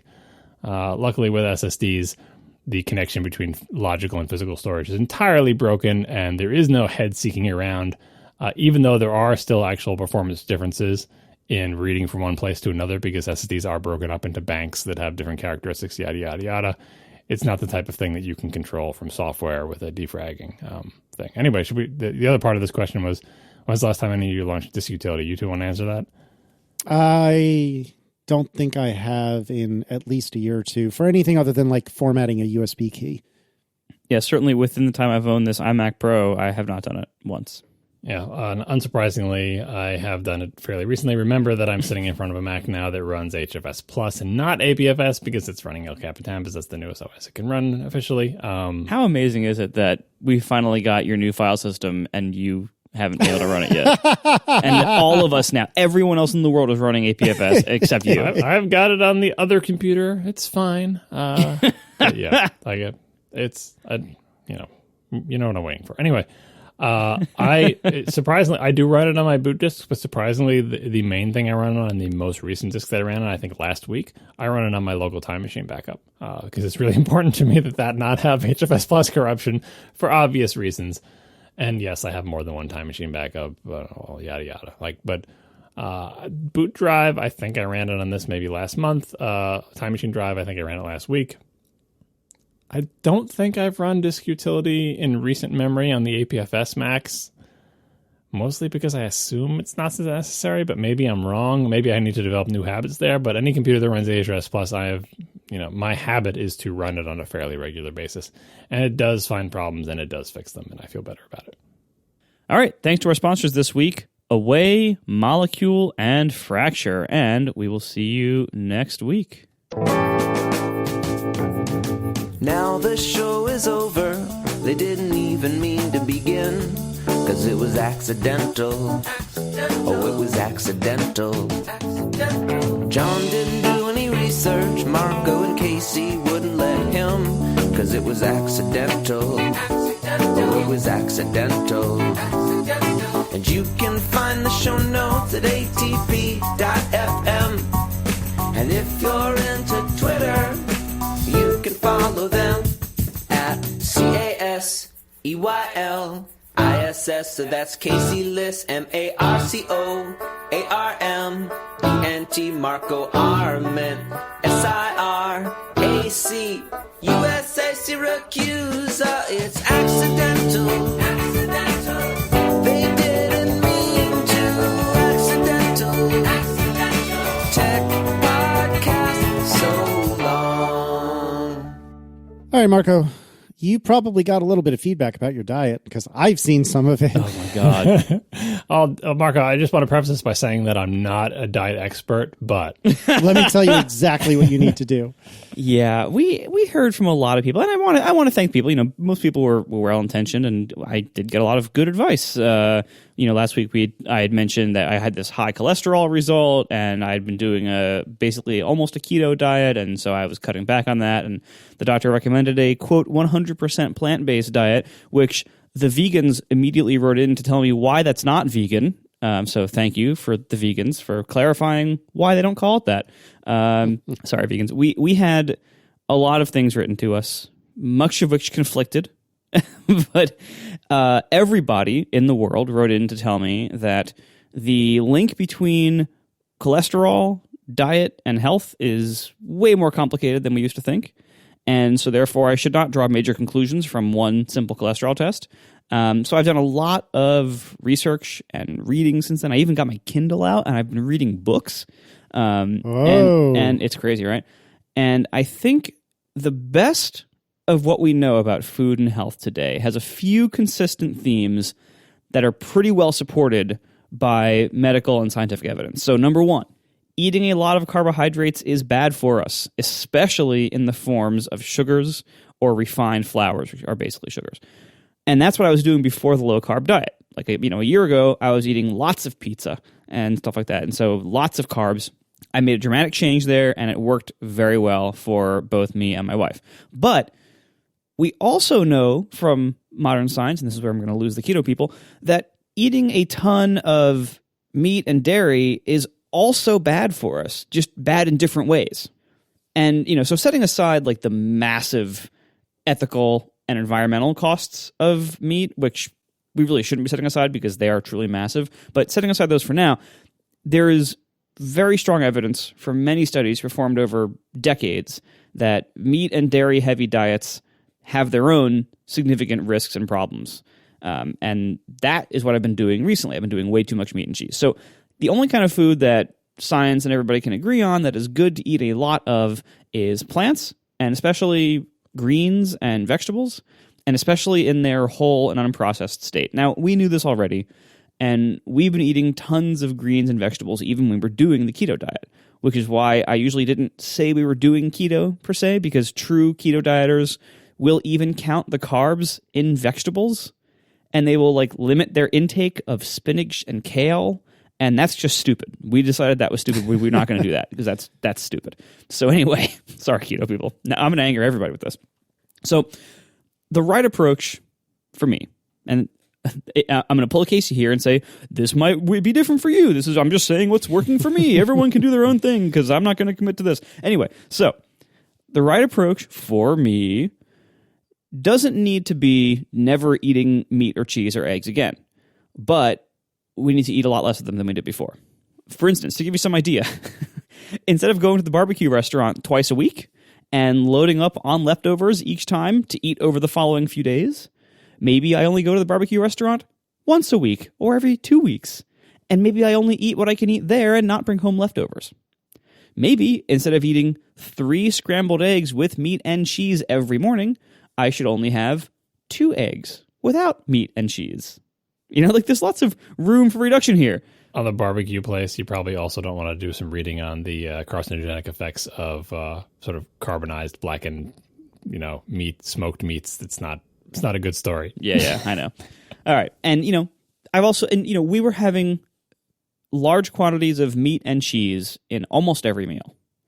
And also snacking on meat and cheese between almost every meal. So it turns out that is too much. So goal number 1 here is a significant reduction in meat, cheese, and eggs. But that isn't really very hard because we were really being excessive with those things before. Now, I also feel horrible whenever I eat a carb-heavy meal these days. So I don't think reintroducing grains, even whole grains, as the main source of the bulk that fills us up in our diet is a very good idea.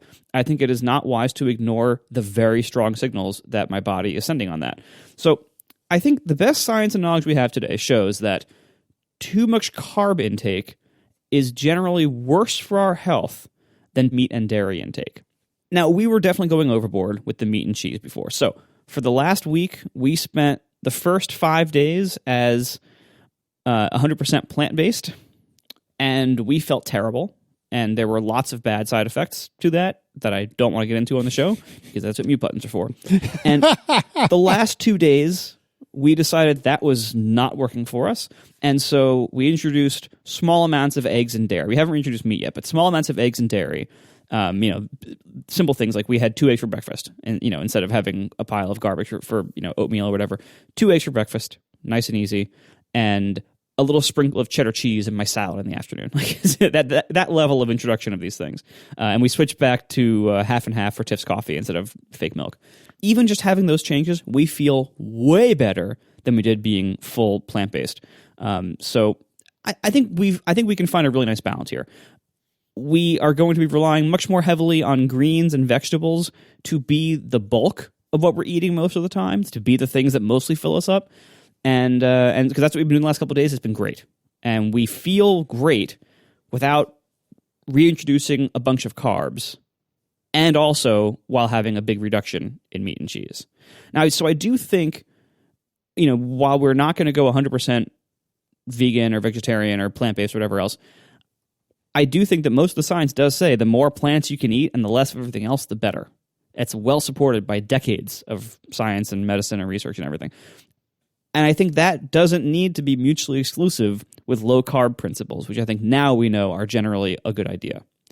And so that's what we're trying now. Basically a hybrid of still being low-carb, not going too crazy overboard on meat and cheese, and using plants for most of the food we eat. And so that's what we're doing now, and I'll let you know how it goes. Somebody pointed us to this article, and I don't remember who it was. I think it was somebody talking to you, but they pointed us to an article from January of 2007, and it's in the New York Times. It's called Unhappy Meals. Oh, the Michael Pollan article. Mm-hmm. Yeah, that's great. Yeah, basically what we're switching to is the Michael Pollan diet, which is the one where he summarizes his advice basically as eat food, not too much, mostly plants. That's literally word for word the very first paragraph of this article. And I've only read the first 4 or 5 paragraphs, but it literally, just like Marco says, begins, eat food, not too much, mostly plants. And it continues a little later. I'll try to resist, but we'll go ahead and add a couple more details to flesh out the advice. Like, a little meat won't kill you, though it's better approached as a side dish than as a main. And you're much better off eating whole fresh foods than processed food products. That's what I mean by the recommendation of eat food. And I don't know what it was about this. I don't recall having read this in the past. And even just the first couple of paragraphs of this, I was like, how did I not look at it this way in the past? How did you avoid this article for so many years is the bigger question. Well, knowing my awful memory, I probably have read it 15 times and just don't recall it. But I do plan to read the whole thing. Well, you should read. Anybody who hasn't read it, you should read it. It's very long, but it's very good. It's worth reading. And I think, this article is, now 12 years old, but I think everything we've learned since then has mostly supported it or entirely supported it. Like it has aged very well. I think the areas of research around low carb diets, high fat diets have been more advanced since then. But for the most part, it holds up pretty well, and there's a lot of good stuff in there.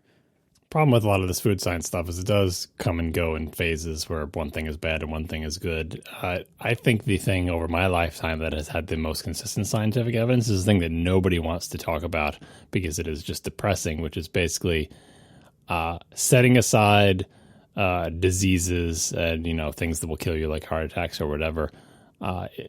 If you're just concerned with what will make me live the longest, it's unfortunately calorie restriction, massive calorie restriction.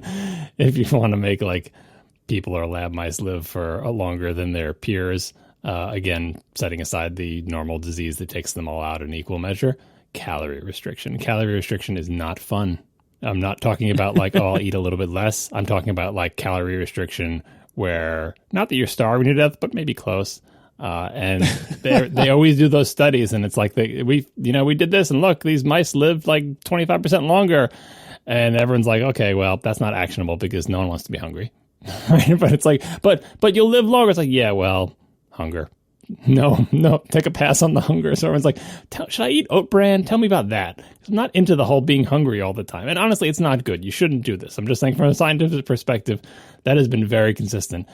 The carbs versus plants versus all the other stuff, it's mostly been consistent. Vegetarian, Marco's right, is the plant-based things have mostly been good, but it depends on what you're looking at. You're like, yeah, but if you're not growing your plants yourself, they're filled with pesticides, and they're all going to kill you from cancer. So it doesn't matter how healthy you are, and it's very difficult with the food stuff to get an idea of. There's so many different factors, but the calorie restriction I always love because it's a trade-off that most humans aren't willing to make, and honestly probably shouldn't be willing to make, because being hungry all the time has such detrimental effects on your mental life that it doesn't really matter if you actually live longer.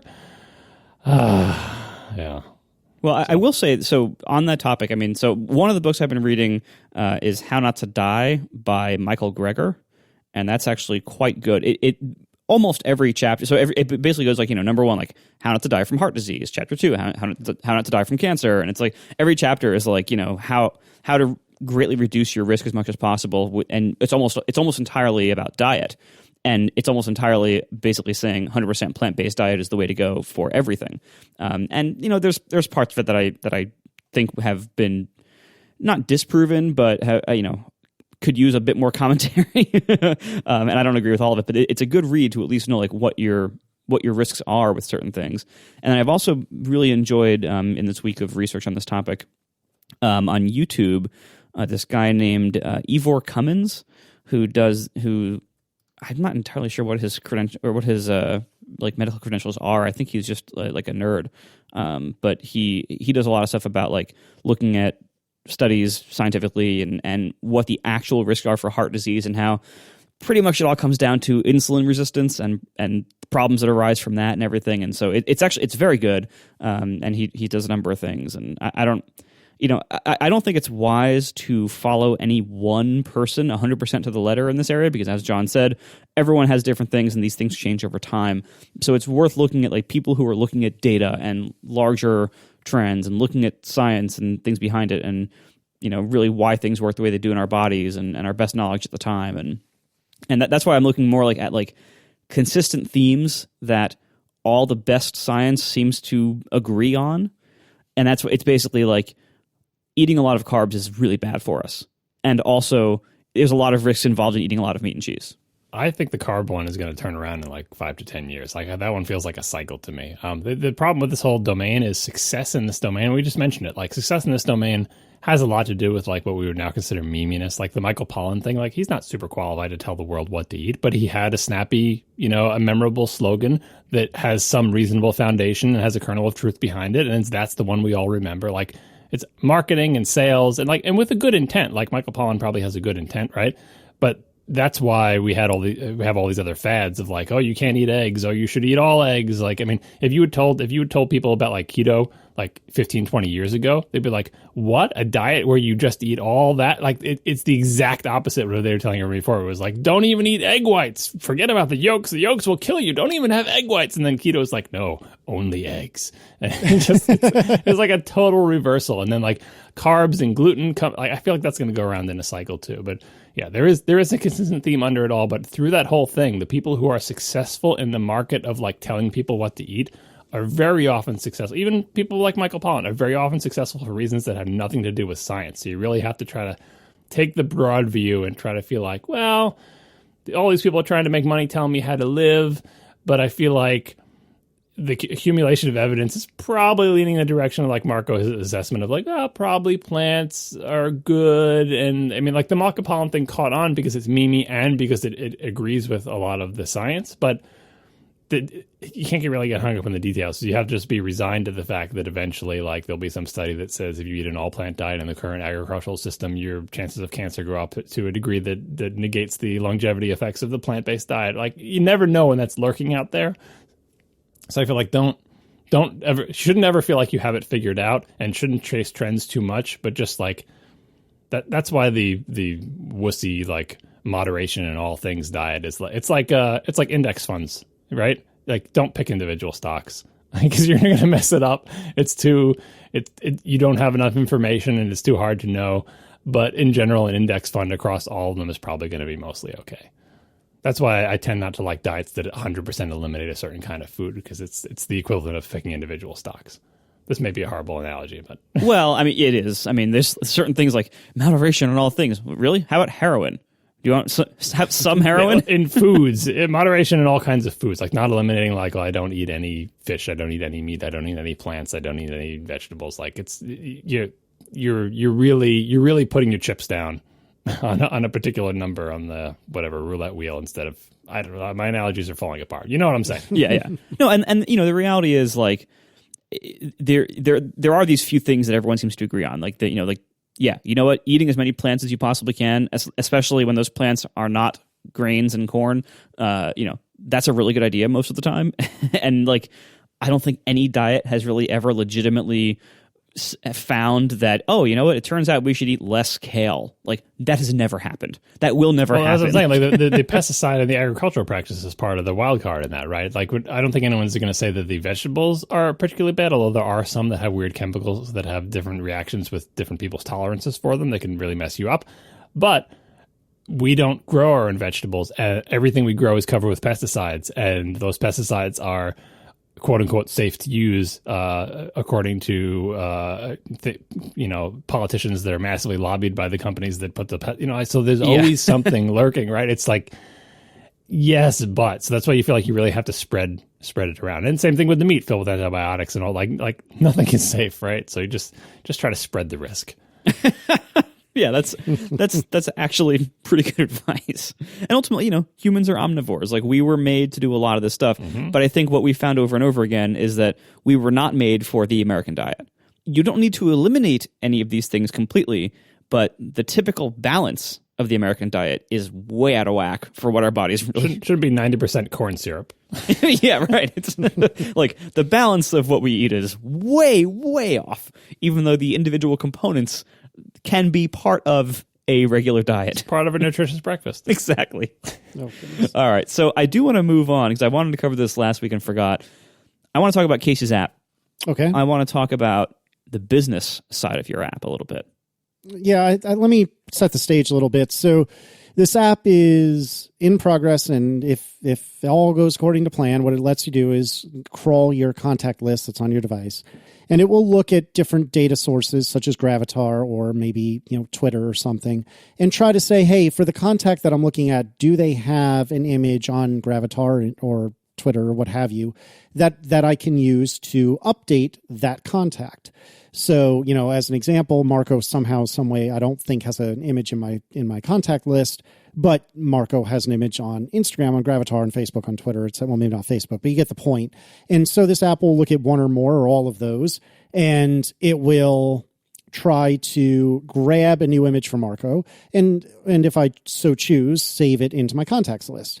And so I have several different options that I've thought of as to how to monetize this. And there's 4 that I'm thinking about that I can go through very, very quickly. And then Marco and John, if you would like to choose your favorites, I'm all ears. The one I think I'm most into is just paying once to unlock rights only. So you can use the app to crawl your contact list and see the edits that would be made, but no edits will be saved unless you give me your money. The second option I thought was you could pay to unlock an individual data source. So if I get to the point that I have Instagram, Gravatar, Facebook, Twitter, and maybe something else entirely, each one of those will be like, I don't know, $1 or $2 or something like that. So I'll only look at Instagram if you give me money. I'll only look at Gravatar if you give me more money, et cetera, et cetera. Another option I came up with was you can have X updates for Y money. So maybe you get 100 updates for $1 or 200 updates for $2 or something like that. And then the final most obvious answer, because this is what everyone is doing these days, is a full-on subscription. And that, I think, has some merit because this is the sort of app where as you accrue more contacts and or as your contacts choose to change their images, then new data could arrive. But I'm not in love with the idea of doing a subscription because I think that comes with it. And Marco made some references to this either in the show or perhaps just privately to me. Going to subscription, I guess, has a lot of gotchas and other hoops you have to jump through in order to make that possible from Apple's perspective. And I'm not totally in love with that idea, but I don't know a lot about it, and I don't really know what I don't know. So those are the 4 options: pay once, pay to unlock a source, a consumable where it's so many updates for so much money, or a subscription. So that's where I'm thinking right now. Marco, which should I do? There's only one answer. It's pay for rights. Then that's it. It's a one-time payment, and you get as many rights from as many sources as you want for the rest of time. No matter how much time it takes you, and I'm going to get to that next, no matter how much time it takes you to do this app, no matter how much effort you put into this, people are going to view this and perceive this as a pretty simple app. Yeah. Any kind of complex thing that is going to appear nickel and dimey, they're going to reject, and they're you're not going to make anything from it. Subscription, I think, as you mentioned, subscriptions have certain requirements. If you do them, you have things like you have to do certain types of different validations, and you have to check for renewals and cancellations, and you have to have a different kind of privacy policy. You have to have terms of use. You have to have server side stuff. It's just subscriptions are kind of a mess, and they're a lot of work to implement, and so. For something that is relatively simple like this, I don't think it makes any sense at all. Not to mention the value side to the user that they're not going to see a lot of ongoing value. They're going to see one time they do one big bulk import. And for the most part, most people aren't adding a whole ton of new contacts all the time. I bet this is the kind of app where people install it, they go through once, they do all the import, they import all the photos, they say that looks good. They hit buy to unlock the one-time write permission thing. And then they probably never launch it again, or they launch it maybe once a year or something. It's not going to be a regular thing, I think, for most people. So simple in-app purchase. The app is free to download, and there's one purchase that unlocks anything. It unlocks everything, basically. And it's a one-time thing, and you don't worry about ongoing revenue because most people aren't going to be ongoing users. So that's the business model side of things. Now, I want to mention, I heard you say on Analog, something like you expect this to take 6 months to make? Well, yeah, I think I did say that, and there's a story behind that. So I have something that's functionally most of the way there. I haven't dealt with the IAP stuff yet. I've started to, but I haven't done a lot of it. But in terms of crawling the sources that I plan to crawl on version 1, in terms of actually doing the updates, in terms of allowing the user to choose which updates to commit and which not, and in the case of multiple options, to choose which of the options they like the most, all of that is done. So at a glance, the overwhelming majority of the work is done. But I haven't done the IAP stuff yet, and it does scare me quite a bit. I've done some, but not a lot. And it's visually okay. I wouldn't say it's actively gross, but I wouldn't say it looks great either. And that's the thing that scares the poop out of me, is what to do to make it look better, because I am not a designer. I have plenty of critiques within me, but for me to generate something is very difficult.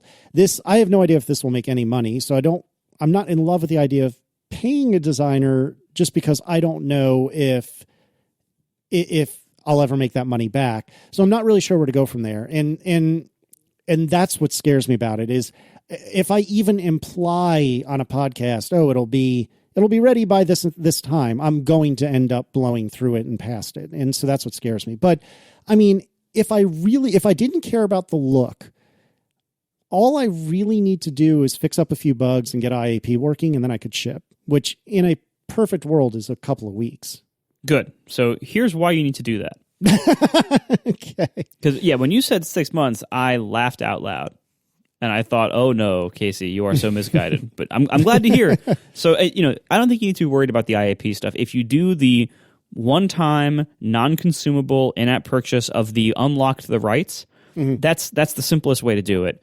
You don't even need to do server-side validation, because you don't care if people pirate the in-app purchase. Who cares? You can do just local validation, do it as simple as possible, and be done with it. Here's why you need to do this. You need to get this app out there as quickly as possible, because I would estimate the total lifetime earnings that you will make from this app is likely to be probably $10,000 or less, and possibly as low as $2,000. So because of that, you can't be spending 6 months on this. Yeah, that's fair. If you want to get to the kind of place where Underscore is, Underscore has multiple apps. He launched way more apps in the early days to find what worked, and now has pared down to the one, basically the hits and the ones that really work for him. If you want to have this indie iOS income and indie iOS career, This one app by itself is not going to do that. What you need to do is place a bunch of bets and see what pays, see what works, and see what you like doing, and see what you can do on an ongoing basis. Mm-hmm. This is a good bet. This is one bet, though. And so because you're probably going to make, a few $1,000s from it total ever, don't spend 6 months on it. Yeah. Don't even think you're going to spend 6 months on it. And budget the time you're spending on it now with that expectation that, you know what, this is not going to make your life. This app is going to be a really nice project that should take you, as somebody who is experienced with iOS, although you're less experienced launching complete products from scratch, but you are very experienced with iOS. This should take you a month, maybe at most. And you'll make some money from it and then move on. And so every decision you make about it, about what kind of purchase you want, what the business model is, how much time to invest on it, what features to do at all, that should all be informed by the lens of you're only ever going to make $5,000 from this. Budget accordingly. Yeah, I think that's fair. So if I'm really, really honest and channeling analog here, the thing that scares me is people don't know if I'm a good or bad developer right now. They may have opinions, but nobody really knows. I mean, Fast Text was effectively a career ago. And it was not great, but it was functional. And the icon was not great, but it was there. But that was a long time ago. And I don't want to release something that all of a sudden everyone looks at and goes, whoa, this dude is a quack. He has no idea what he's doing. And I think that's what scares me, particularly when it comes to user interface, because I feel like I can make something that functions mostly all right. And I think I have. But I guess maybe I'm too prideful, but I don't want to release something that people are looking at and saying, wow, that looks like crap. And I don't want to be, and I'm not embarrassed by it, but I don't want to be embarrassed by it. Does that make any sense at all? I don't want to completely. I totally understand, but keep in mind also that that kind of thinking, if left unchecked, will lead to you never shipping anything. It's very true. By the way, I feel the exact same way about video, just for myself. But B, most of the people who are going to eventually, find and buy and use this app aren't going to know or care who you are. If you do your job right and you put this app on the App Store, and some people from our show and from your audience and stuff are going to find and buy this app, but if you do your job right and it gets out there on the store, I bet most of the people who buy it won't really care who you are as a developer or how good you are as a developer or anything like that. So I think while that is a legitimate concern, I don't think you should let it paralyze you and into raising the bar so high that you only release a new video every 2 years. Oh wait, now I'm talking to myself. No, I totally hear you. And actually, as it turns out, breaking news. I remember I told you that I wasn't going to do very many more Casey on cars. Well, I'm getting another car next week. So, oops. So that also is factoring slightly into the maybe not 6 months, but maybe 6 months estimate from before. Now, I totally hear you. I think. The other thing I've learned as I've gotten to be an old and curmudgeonly developer is that if I think I'm almost done, that means I'm a long, long, long way from done. In fact, if I think I'm almost done, that means I'm further away from done than I've ever been before. So I'm just scared that I'm going to uncover something that is going to make me go, holy crap. And I mean, earlier today, I thought that this thing was already multi-threaded and ready to rock. And then John and Mike convinced me, and I'm glad that they did, that I'm full of garbage and that it wasn't multi-threaded, although it is now. But earlier today, I thought that was already a done deal, and turns out it wasn't. So I think when I said 6 months, a lot of that is hedging because I'm a podcaster and I'm to some degree, a public personality. And, there's some amount of self-brand on the line. I think a lot of it was me just being an old man developer that knows that any estimate you have, double it and then add some. And some of it is me just probably trying to work too much at this being utterly perfect when it really doesn't need to be, which is, I think, what you're saying in a roundabout way. Right, because keep in mind, even in the most successful use case, if somebody buying this app, getting it, using it, paying for it, the total amount of time that the average user is going to spend in this app is what, like 5 minutes? Yeah, hopefully. Like, it doesn't need to be so insanely polished and everything, because like the reality is this is a pretty simple utility that most people are going to like use once and then never launch again. Mm-hmm. So, and that once is like 5 minutes at most, Yeah. right? So like, again, like just budget accordingly, set your expectations accordingly. Like, this is a really good idea, but this should be like idea one of like 4 or 5 that you try over the next year. Yeah, I hear you. And I think you're right. And I'm wrestling with, you know, if it was, it's hard not to sound self-involved when I say these things, but if it was me, all three of us are self-involved. We're all okay with this. Go ahead. If it was the me circa fast text time when nobody had a friggin' clue who I was, I might have already shipped a version by now. And John and Mike would be finding that it's not multi-threaded in the store version rather than the test flight version. And I'm not saying that's a good thing necessarily. I'm just saying that I'm opinionated enough and I'm hypercritical enough. Sorry, John, that I can see the flaws in my own work product, and I want to polish as many of them as I can, as well as I can, before it's released to the broader audience. And I think that it would be very easy for me to do what you're saying, Marco, and just work on this literally for 6 months and never look back, and then finally come up for air on the other end of it. And if I'm honest, it's probably going to end up being, yeah, that looks nice and it works fine. Okay, what's next? Which is, again, exactly what you're saying, Marco. I don't know, John, you've been quiet. What do you think?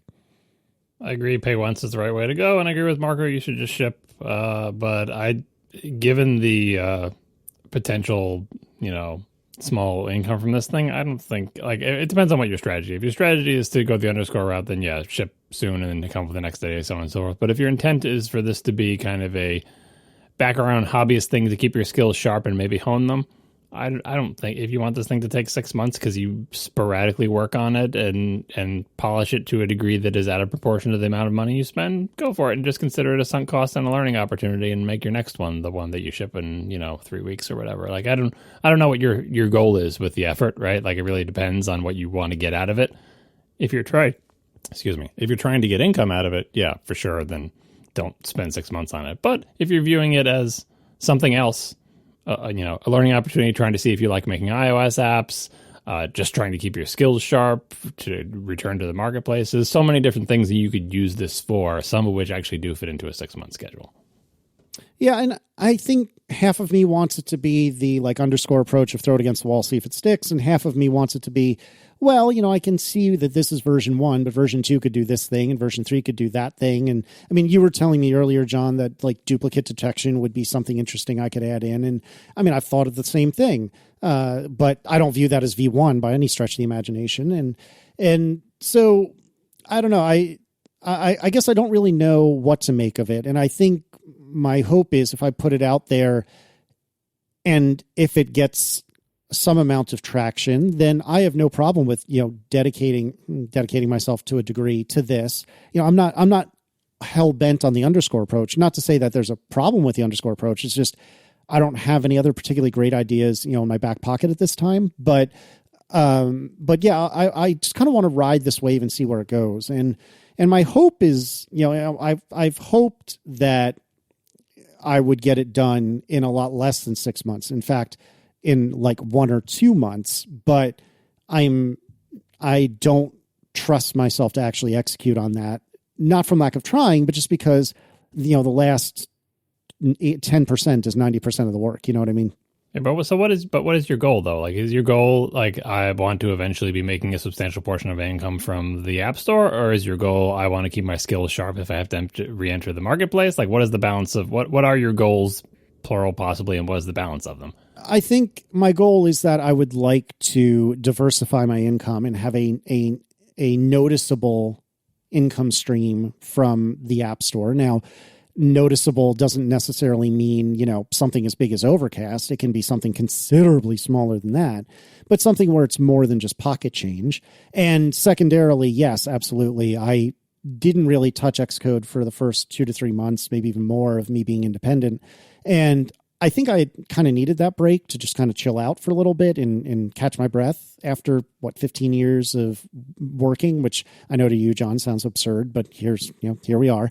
But I do want to make sure that my skills are sharp. So if you guys decide you can't talk to me anymore tomorrow, or, God forbid one of us gets hurt or something, that there's other income streams and other opportunities for income, because I could just go back to getting a regular job. And it's not like, oh yeah, like 5 years ago, I used to know how to do that stuff, but now I don't know. I know where Xcode can be found. That's enough to get me hired, right?